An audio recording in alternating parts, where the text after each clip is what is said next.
ஓம் சாய்ராம். சாய் குழுமத்தினர் அனைவருக்கும் என்னோட அன்பான வணக்கங்கள்.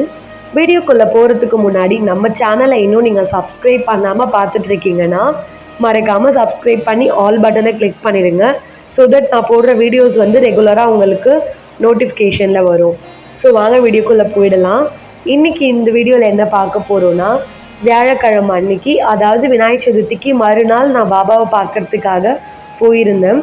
ஸோ அப்படியே இந்த டெம்பிள் எப்படி இருக்குன்னு உங்களுக்கு சுற்றி காமிக்கலாம் அப்படின்னு சொல்லிட்டு தாங்க இந்த வீடியோ எடுத்தேன். இந்த கோயிலில் பார்த்தீங்கன்னா நிறைய சாமிலாம் இருப்பாங்க. நான் ஒன் பை ஒன் என்னென்ன சாமிலாம் இருக்காங்கன்னு உங்களுக்கு காட்டுறேன். நீங்களும் என் கூட சேர்ந்து இந்த டெம்பிளை சுற்றி பாருங்கள். ஸோ ஃபஸ்ட்டே பார்த்தீங்கன்னா நம்மளோட முழு முதற் கடவுள் விநாயகர் பெருமான் தான். நேற்று விநாயகர் சதுர்த்தின்றதால சாமியை ஊர்வலம் கூப்பிட்டு போயிருக்காங்க இல்லையா. ஸோ உற்சவர் சிலை வெளியே தான் இருந்தாங்க. டெக்கரேஷன் எல்லாமே சூப்பராக இருந்தது. பரவாயில்ல, விநாயகரை விநாயகர் சதுர்த்தி அன்னைக்கு பார்க்கலனாலும் மறுநாள் எப்படியோ பார்க்க வச்சிட்டாரு. ஸோ அப்படியே பார்த்தீங்கன்னா உள்ள மூலஸ்தானத்தில் நம்ம விநாயகர் தான் இருப்பார். சந்தனத்தெல்லாம் டெக்கரேஷன் பண்ணி ரொம்ப அழகாக இருந்தார் பார்க்குறதுக்கே. ஐ திங்க் ஸோ விநாயகர் சதுர்த்தின்றதால ஏதோ யாகம்லாம் செஞ்சுருக்காங்க. ரொம்பவே அழகாக இருந்தாருங்க விநாயகர். நான் அப்படியே சுற்றி கையில் நெட்டை உடச்சிக்கிட்டேன் விநாயகருக்கு. அப்படியே பார்த்தீங்கன்னா லெஃப்ட் சைடு வந்தால் நம்மளோட ஐயப்பன் இருப்பாங்க. அதுக்கு அப்படியே ரைட் சைடில் பார்த்தோன்னா நம்மளோட முருகர் இருப்பாங்கங்க. ஸோ எங்கள் ஏரியாவில் பார்த்திங்கன்னா ஐயப்பன் கோயில் அவ்வளவா கிடையாது. இந்த கோயிலில் மட்டும்தான் நான் பார்த்து ஐயப்பன் இருக்கார். ஸோ யாரெல்லாம் ஐயப்பன் கும்பிடுவீங்கன்னு சொல்லிட்டு கமெண்ட்டில் சொல்லுங்கள். அப்படியே வெளியே வந்தோன்னா இன்னொருத்தர் உங்களுக்கு காட்ட போகிறேன். அதுக்கு முன்னாடி ஒன்ஸ் அகெயின் விநாயகரை பார்த்துக்கோங்க. விநாயகரோட டெக்கரேஷன்லாம் எப்படி இருக்குது, க்யூட்டாக இருக்காரான்னு மறக்காமல் கமெண்ட்டில் சொல்லிவிடுங்க. ஸோ இப்போ அப்படியே கோயிலேருந்து ரைட் சைட் திரும்பணுன்னா இங்கே 2 டோர் மாதிரி இருக்கு இல்லையா, இது கோயிலோட ஸ்டோரேஜ் ரூமுங்க. இந்த பிரசாதம், அதுக்கு செய்ய தேவையான அரிசி, அடுப்பு, பாத்திரங்கள் எல்லாமே அந்த ரூமில் தான் இருக்கும். அதுக்கடுத்து அப்படியே ஸ்ட்ரெயிட்டாக போனோன்னா நம்மளோட சிவபெருமான் இருப்பார். சிவபெருமான் பார்த்திங்கன்னா அப்படியே அந்த ரூமே இருட்டாக இருக்கா, அதுக்கு நடுவில் அந்த லைட் வெளிச்சத்தில் அப்படியே லிங்க ரூபத்தில் காட்சி கொடுக்குறாரு. அப்படியே இங்கே உட்காந்தாலே நம்மளுக்கு எப்படி சொல்கிறது, ரொம்ப மனசே அமைதியாக இருக்கும். எனக்கு ரொம்ப ரொம்ப பிடிக்கும். நான் பார்த்த சிவன் கோயில்லையே பெரிய பெரிய கோயிலை தாண்டி இந்த கோயிலில் சிவபெருமான் இருக்க அந்த சன்னதி ஆகட்டும், இது எல்லாமே பார்த்திங்கன்னா ரொம்ப நல்லாயிருக்கும். அப்படியே சிவபெருமானை சுற்றி வரப்போ நம்ம பார்த்திங்கன்னா இந்த மாதிரி குட்டி குட்டி சாமி எல்லாமே இருப்பாங்க. லைக் தட்சிணாமூர்த்தி, அப்புறம் கால பைரவர், பிரம்மா எல்லாருமே இருப்பாங்க. ஸோ எல்லாருமே பார்த்துக்கோங்க. நான் ஒழுங்காக என்னென்ன சாமின்னு ஒழுங்காக பார்க்கல, பட் கீழே எழுதியிருப்பாங்க, நீங்களே அதில் பார்த்துக்கோங்க. இந்த கோயிலில் என்ன சொல்கிறதுனா, எல்லா சாமியுமே மோஸ்ட்டாக இருப்பாங்க. மோஸ்ட்டாக எல்லா சாமியுமே நம்ம பார்த்தா மாதிரி இருக்கும்.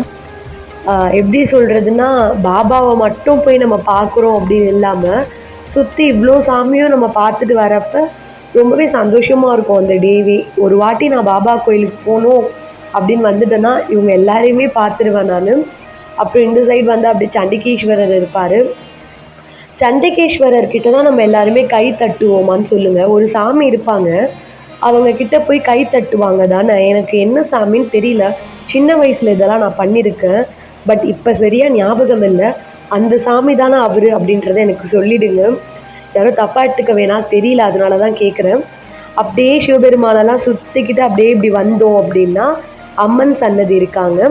ஸோ இவங்க தான் அம்மன். இந்த கோயிலில் பார்த்திங்கன்னா ஆடி மாதம் அப்போ அம்மனுக்கு விமர்சையாக விளக்கு பூஜை அதெல்லாமே பண்ணாங்க. ரொம்ப நல்லா இருந்துச்சு. பட் என்னையுமே சொல்லியிருந்தாங்க வர சொல்லி, என்னால் போக முடியல. ஸோ இந்த அம்மன் பேர் பார்த்திங்கன்னா ஸ்ரீ புவனேஸ்வரி அம்மன். அம்பாலை எல்லாருமே பார்த்து தரிசனம் பண்ணிக்கோங்க. அண்ட் அம்பாள் எப்படி இருக்காங்கன்னு சொல்லிட்டு மறக்காமல் கமெண்ட்டில் சொல்லிவிடுங்க. அப்படியே அம்பாள் கிட்ட அப்படியே இப்படி வந்தோன்னா நாகாத்தம்மா இருப்பாங்க. ஸோ நான் இந்த இதோ கூட பார்த்திங்கன்னா ரொம்ப அழகாக கட்டியிருப்பாங்க. சின்னதாக ஒரு ஆர்ச் மாதிரி க்ரியேட் பண்ணி அதுக்குள்ளே நாகம் இருக்கா மாதிரி வச்சுருப்பாங்க. ரொம்ப நல்லாயிருக்கும் இந்த கோயில். அதாவது ஒரு சின்ன ஒரு ஏரியாவில் குட்டி குட்டியாக எல்லா சாமியுமே மோஸ்ட்டாக கவர் பண்ணிகிட்ருப்பாங்க. நீங்களே பார்ப்பீங்க பாருங்கள் போக போக. ஸோ கண்டிப்பாக உங்களுக்கு இந்த வீடியோ பிடிக்கும்னு நினைக்கிறேன். ஏன்னா நம்மளுக்கு கோயில் நிறைய பேர் போகணுன்னு ஆசை இருக்கும், பட் ஒரு சில பேரால் நம்ம சுச்சுவேஷன் போக முடியாமையும் இருக்கும் இல்லையா. ஸோ அப்படிப்பட்டவங்களுக்கு இந்த வீடியோ ரொம்ப பிடிக்கும்னு நினைக்கிறேன். ஏன்னா இதில் மோஸ்ட்டாக நிறைய சாமி நான் கவர் பண்ணியிருப்பேன் உங்களுக்கு. ஸோ தட் இந்த வீடியோ பார்க்குறது மூலயமா உங்களுக்குமே நிறைய சாமிகளோட தரிசனம் கிடைச்சா மாதிரி இருக்கும்னு நினைக்கிறேன். இதுக்கடுத்து வந்தோன்னா அப்படியே நம்மளோட ஆஞ்சநேயர் ஹனுமன் எப்படி இருக்காருன்னு சொல்லுங்கள். இவருக்கு வந்து பார்த்திங்கன்னா ஒரு குட்டியாக சன்னதி மாதிரி அமைச்சு அதில் வந்து ஹனுமனை வந்து பிரதிஷ்டை பண்ணியிருக்காங்க.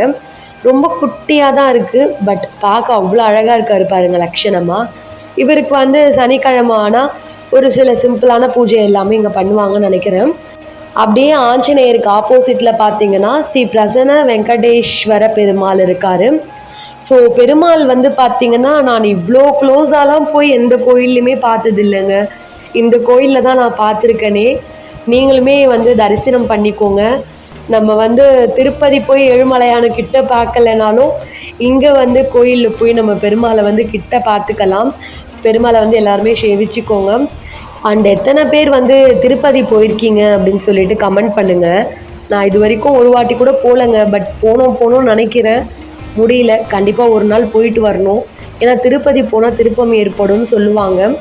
பார்க்கலாம் எப்போ நம்மளை அந்த வெங்கடாச்சலபதி கூப்பிடுறாருன்னு. அப்படியே பெருமாளுக்கு பக்கத்தில் வந்தோன்னா நவகிரகங்கள் 9 நவகிரகங்கள் இருக்கும் இல்லையா? ஸோ அதுதான் உங்களுக்கு அப்படியே அதை வந்து சுற்றி காமிச்சிருக்கேன், பார்த்துக்கோங்க. அப்படியே அதை சுற்றும் போது வந்து ஒருத்தரை மட்டும் பார்த்தா அப்படியே மனசுக்குள்ளே கொஞ்சம் ஒரு எப்படி சொல்கிறது, கொஞ்சம் ஒரு படப்படப்பு வரும். அது யாருன்னு சொல்லுங்கள் பார்க்கலாம். வேறு யார்? சனீஸ்வர பகவான் தான். அவரை பார்க்கும்போது மட்டும் என்னவோ தெரியலங்க, நம்மளுக்கு இந்த ஸ்கூல்லலாம் ஒரு ஸ்ட்ரிக்டான டீச்சர்ஸை பார்த்தா ஒரு பயம் வரும் பார்த்தீங்களா? அந்த ஃபீல் தான் எனக்கு வந்ததே உண்மையாகவே. ஸோ அப்படியே ஆப்போசிட்டில் வந்தோன்னா இங்கே தான் நம்மளோட மகாராஜா உட்காந்துட்ருக்காரு. அவரை நான் காமிக்கிறேன் பாருங்கள். அதுக்கு முன்னாடி வந்து இந்த சைடில் வந்து கால பைரவர் வந்து இருக்கார். பார்த்தீங்களா, நிறைய சாமி வந்து நான் உங்களுக்கு காமிச்சிருப்பேன் இதுலேயே. இவங்க எல்லாரையும் ஒரே நாளில் ஒரே இடத்துல வச்சு பார்க்குறப்ப ரொம்ப சந்தோஷமாக இருக்கும். ஸோ கால பைரவர் சாமி அவங்க. அப்படியே பார்த்திங்கன்னா இங்கே வந்து கிணறு இருக்குது இல்லையா? இந்த கிணறுக்கு இதை நல்லா பார்த்துக்கோங்க. இப்போ நான் அப்படியே உங்களுக்கு கேமரா திருப்பி காமிக்கிறேன். அப்படியே ஆப்போசிட்டில் தான் ஒரு குட்டி மண்டபம் மாதிரி இருக்குது. அங்கே உட்காந்துட்ருக்காரு பாருங்கள், கால் மேலே கால் போட்டு நம்மளோட சாய்நாதர். அதாவது ஷிரடியிலையுமே வந்து இந்த மாதிரி கிணத்துக்கு ஆப்போசிட்டில் தான் வந்து பாபாவோட மந்திர் இருக்குன்ற மாதிரி சொல்லியிருக்காங்க. எனக்கு ஒழுங்காக தெரியல இந்த கோயிலில் சொன்னது. அதே மாதிரி தான் இந்த கோயில்லையுமே வந்து பாபாவோட மூலஸ்தானத்துக்கு ஸ்ட்ரெயிட்டாக வந்து கிணறு இருக்குதுன்னு சொல்லியிருந்தார் ஐயர் அங்கிள். ஸோ அப்படியே உள்ளே வந்தோம் அப்படின்னா இங்கே வெளியே வந்து குட்டி பாபா ஒருத்தர் இருப்பார், பார்த்துக்கோங்க. குட்டி பாபா வந்து அழகாக உட்காந்துட்ருக்காரு. அண்ட் மெயினாக இந்த கோயிலில் இருக்க பாபாவோட பேர் வந்து ஸ்ரீ தன்வந்திரி சாய்பாபா சொல்லுவாங்க. ஸோ நம்ம வாங்க போய் தன்வந்திரி சாய்பாபாவை போயிட்டு பார்க்கலாம்.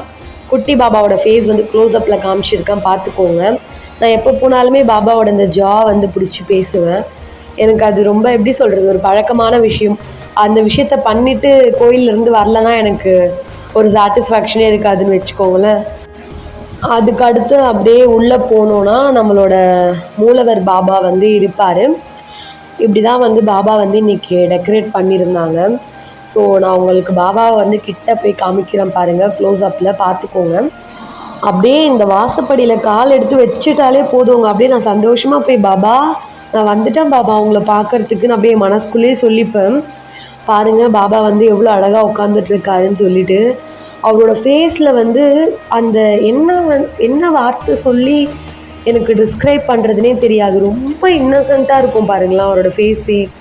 அப்படியே வந்து இன்னசென்ட் அப்படின்னு சொல்கிறத விட அப்படியே ரொம்ப டிவைனாக இருக்கும். அப்படியே நேச்சுரலாக ஒரு யதார்த்தமாக அந்த கண்ணுக்கு வந்து அவ்வளோ பவர் இருக்கும். அந்த ஐஸ் வந்து நான் எப்போவுமே அவரை உட்காந்து வேண்டுறப்ப அவர் கண்ணை மட்டும்தான் பார்ப்பனே. அவர் கண்ணை தவிர என்னோடய கண் வந்து வேறு எதையுமே பார்க்காது.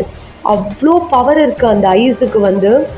லைக் எப்படி சொல்கிறது, உண்மையாகவே வந்து ஒருத்தர் கால் மேலே கால் போட்டு உட்காந்து நம்ம பேசுகிறத கேட்கும் போது நம்ம எப்படி இருக்கோம் அதே மாதிரி தான் இருக்குமே. நான் அப்படி தான் பாபா கிட்ட வேண்டுவனே. அவர்கிட்ட உட்காந்து அவரோட அந்த பாதுகால கை வச்சுக்கிட்டு அப்படியே ஐ டு ஹை கான்டாக்ட் பார்க்கும்போது அடடா, நம்மளோட கஷ்டம் வந்து நம்ம என்ன வேண்ட வந்தோம், நம்ம என்ன சொல்ல வந்தோம் அப்படின்றதே நான் மறந்துடுவேன். அப்படியே அந்த பாபாவை பார்த்துக்கிட்டே இருக்கிறதுலையே போடா நம்மளுக்கு எதுவும் தேவையில்லை, இவர் இருக்கார்ல, இவர் பார்த்துக்க போகிறாரு அப்படின்ற மாதிரி நம்மளோட தாட்டையே அப்படியே நம்ம தாட் ப்ராசஸே மாற்றிடுவார். அதுக்கு அடுத்து தான் நான் நினைப்பேனே, பாபா நான் வந்து உங்ககிட்ட ஒரு சில விஷயம் ஷேர் பண்ண வந்தேன், கடைசியில் எனக்கு அதையே மறக்க வச்சிட்டிங்களே பாபான்னு சொல்லிட்டு அகைன் உட்காந்து பாபா கிட்ட என்னெல்லாம் நடந்துச்சோ, இப்படி நடந்தது பாபா, அப்படி நடந்தது பாபான்னு சொல்லிட்டு ஷேர் பண்ணுவேன். அப்படியே மனசே வந்து பார்த்திங்கன்னா அவ்வளோ ரிலாக்ஸாக இருக்கும். அப்படியே நம்மளுக்கு நேரில் ஒரு ஆள் உட்காந்துட்டு அவங்கக்கிட்ட நம்ம ஒரு விஷயத்த ஷேர் பண்ணால் எப்படி இருக்கும், அப்படியே டிட்டோ எனக்கு அந்த ஃபீல் தாங்க கிடைக்குமே. இங்கே பார்த்தீங்கன்னா என்னோடய பையன் வந்து உட்காந்து ஐயர் அங்கிள் பஜன் பாடுறாரு, கூட வந்து மோளம் வச்சு தத்திட்டு இருக்கான். இது பார்க்கும்போதே ரொம்ப சந்தோஷமாக இருந்தது. நிறைய பேர் அங்கே இருக்கவங்களுமே வந்து பாராட்டினாங்க. இந்த வயசில் இந்த ஒரு 3 இயர்ஸ்லேயே வந்து பாபா மேலே இவ்வளோ பற்றாக இருக்கிறது உண்மையாகவே ரொம்ப பெரிய விஷயம். பிகாஸ் வந்து அவரோட பிளஸ்ஸிங் இல்லாமல் இது எல்லாமே நடக்காது இல்லைங்களா? அதனால இந்த டே ஐ எம் ஸோ ஹாப்பி. அதாவது அவனுக்கு எல்லாமே தெரியுதுங்க. இந்த அனந்த கோடி பிரம்மாண்ட நாயகா அப்படின்னு நம்ம ஸ்டார்ட் பண்ணாலே போதும், அவனே அந்த மந்திரத்தை வந்து ஃபுல்லாக முடித்து வச்சிருவான். எனக்கே ரொம்ப பெருமையாக இருக்குது என் பையனு நினச்சி. அப்புறம் வந்து பார்த்திங்கன்னா பாபாவுக்கு ஆரத்திலாம் காமிச்சு பிரசாதம் எல்லாமே கொடுத்து ரொம்பவே சிறப்பாக வந்து இந்த வியாழக்கிழமை வந்து எனக்கு முடிஞ்சுது. ஸோ நீங்களுமே வியாழக்கிழமை அன்னைக்கு உங்கள் வீட்டுக்கிட்ட இருக்க பாபா கோயிலுக்கு போனீங்களா, இல்லை வீட்லேயே பூஜை பண்ணிங்களான்னு சொல்லிட்டு கமெண்ட்டில் சொல்லுங்கள். எனக்கு ரொம்ப ரொம்ப சந்தோஷம். ஏன்னா என்னோடய பாபாவை போய் பார்த்துட்டு வந்துட்டாலே, நம்மளுக்கு எவ்வளோ கஷ்டம் இருந்தாலும் சரி, அவர்கிட்ட போய் சொல்லிட்டு வந்துட்டாலே எனக்கு வந்து அது சால்வ் ஆகுது ஆகலை அது செகண்டரி தான். பட் பாபா கிட்ட போயிட்டோம், அவர்கிட்ட சொல்லிட்டோம் அப்படின்ற அந்த திருப்தியே பார்த்திங்கன்னா ஒரு விதமான பூஸ்டப் மாதிரி எனக்கு ஆகிடும். அதுக்கடுத்து நான் அதை பற்றி எதையுமே கவலைப்பட மாட்டேன். உண்மையாக சொல்கிறேன், நீங்கள் என்ன வேணாலும் நினச்சிக்கோங்க, இவர் வந்து பார்க்க தாங்க இப்படி சைலண்ட்டாக ஒன்றுமே தெரியாத மாதிரி கால் மேலே கால் போட்டு உட்காந்துட்ருக்காரு. ஆனால் இவர் பண்ணுற ஒரு விஷயமும் பார்த்திங்கன்னா பாருங்கள், பல்லி கூட சத்தம் போடுது. இவர் பண்ணுற ஒரு விஷயமும் பார்த்திங்கன்னா அது உணர்ந்தவங்களுக்கு வந்து கண்டிப்பாக தெரியும் இல்லையா? 1000 சொன்னாலும் பாபா பாபா தாங்க. நீங்கள் என்ன வேணாலும் நினச்சிக்கோங்க, பாபா பாபா மட்டும்தான். ஹோப் இந்த வீடியோ மூலயமா நீங்கள் நிறைய சாமி வந்து தரிசனம் பண்ணியிருப்பீங்கன்னு நினைக்கிறேன். வீடியோ எப்படி இருந்துச்சு, எல்லா சாமியுமே எப்படி இருந்தாங்கன்னு மறக்காமல் கமெண்ட்டில் பண்ணுங்கள். அகைன் ஒரு நல்ல வீடியோவில் நம்ம எல்லாரும் சந்திக்கலாம். ஸ்ரீ சாயை பணிக அனைவருக்கும் சாந்தி நிலவட்டும். ஓம் சாய்ராம்.